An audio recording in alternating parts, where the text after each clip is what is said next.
교회가 무너지거나 성도가 흔들릴 때, 믿음이 약해질 때의 많은 경우는 소란스럽게 무너지는 것이 아니라 조용히 무너집니다.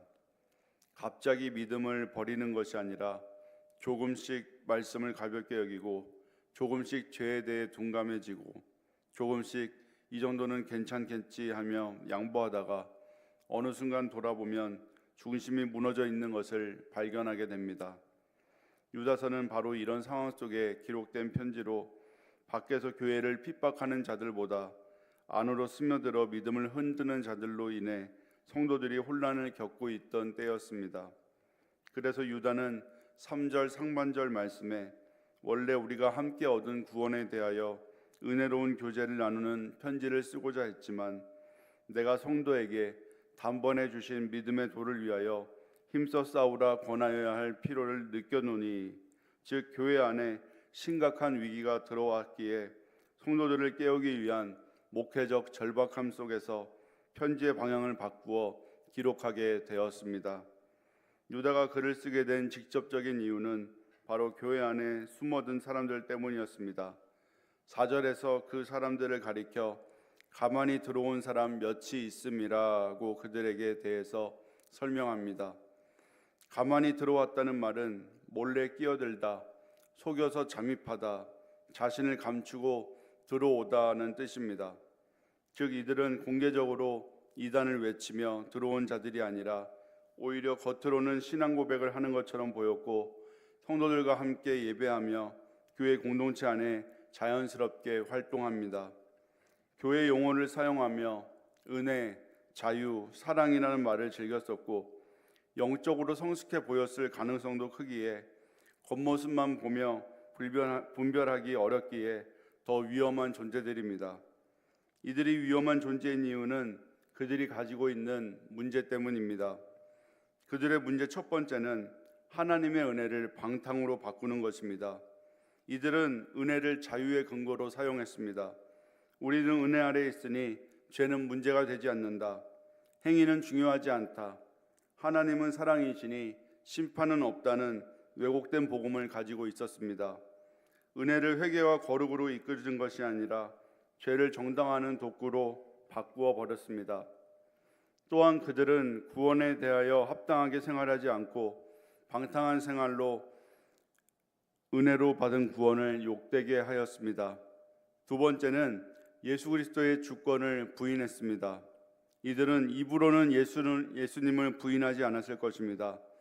말로는 인정했지만 삶과 가르침으로는 주권을 부정하고 예수님을 구주로는 말해도 주인으로는 거부했습니다. 즉 은혜는 말하지만 회개는 없고 자유는 말하지만 순종은 없으며 사랑은 말하지만 진리는 제거된 신앙이었습니다. 그래서 유다는 이들을 이미 오래전부터 심판받기로 정해진 자들이라고 말합니다. 이 말은 은혜를 왜곡하고 그리스도의 주권을 부인하며 교회를 무너뜨리는 자들에 대해서는 하나님의 심판이 이미 오래전부터 성경에 분명히 선언되어 있다는 뜻입니다. 그래서 유다는 구약과 성경 전체에 이미 기록된 심판이 무엇인지 5절에서 7절에서 그 뜻을 직접 설명합니다. 5절에 출애굽 후 믿지 않는 자들의 심판으로 이스라엘은 분명 구원을 경험했습니다. 그러나 구원 이후의 삶에서 하나님을 신뢰하지 않았습니다. 그 결과 구원받았던 사람들이 약속의 땅에 들어가지 못했습니다. 6절에 자기 처소를 떠난 천사들의 심판입니다. 이 천사들은 하나님이 정하신 질서를 떠났습니다.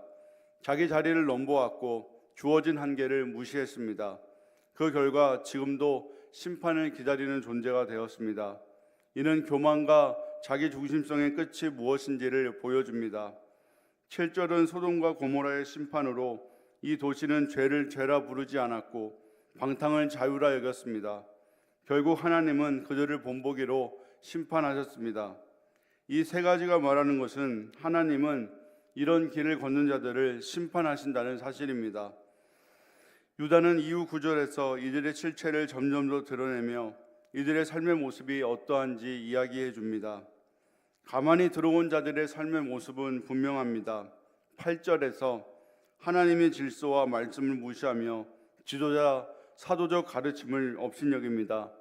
10절에서 본능대로 살아갑니다. 이성이나 말씀보다는 욕망이 기준이 되며 영적 분별력을 상실했습니다. 11절에서는 자기 방식의 예배를 드렸던 가인, 신앙을 이익의 수단으로 사용한 발람, 권위에 대한 반역한 고라를 예로 들면서 잘못된 길을 따라 살아갑니다. 가만히 들어온 자들의 영적 실체와 결과를 가장 강렬한 비유로 드러내는 구절이 12절에서 13절로 유다는 그들을 이렇게 표현합니다.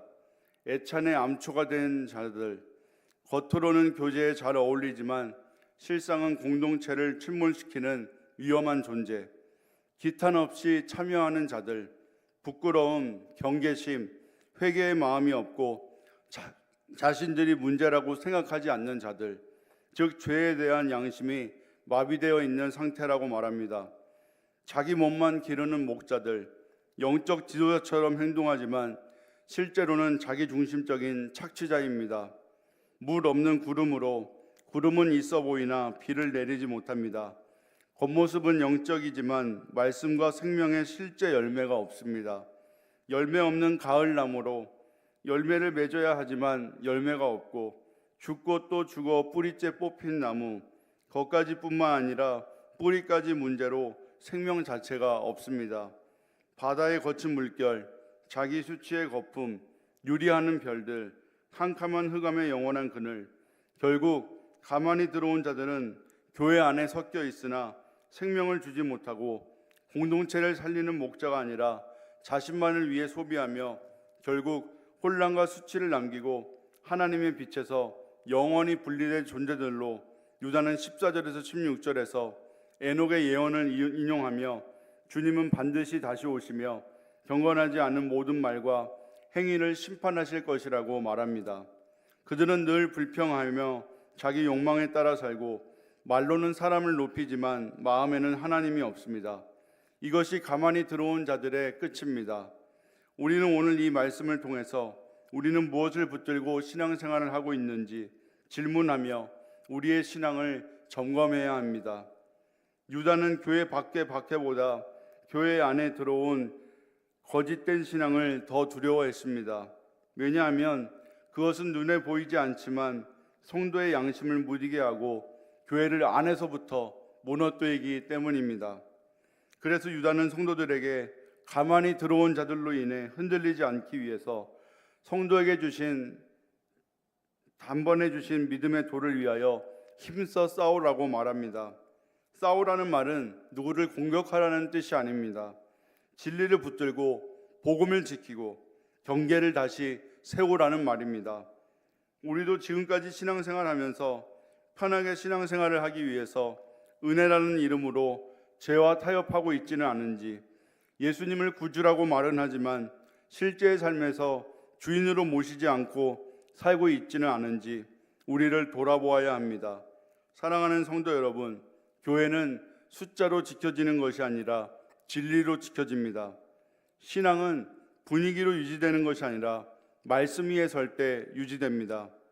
유다는 오늘 우리에게 깨어 있으라고, 흔들리지 말고 믿음 위에 굳게 서라고 이야기합니다.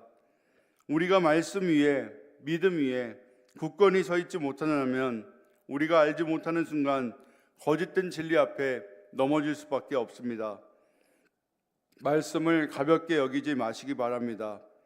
조금씩 죄에 대해 둔감해지지 않도록 조금씩 이 정도는 괜찮겠지 타협하지 않기를 바랍니다.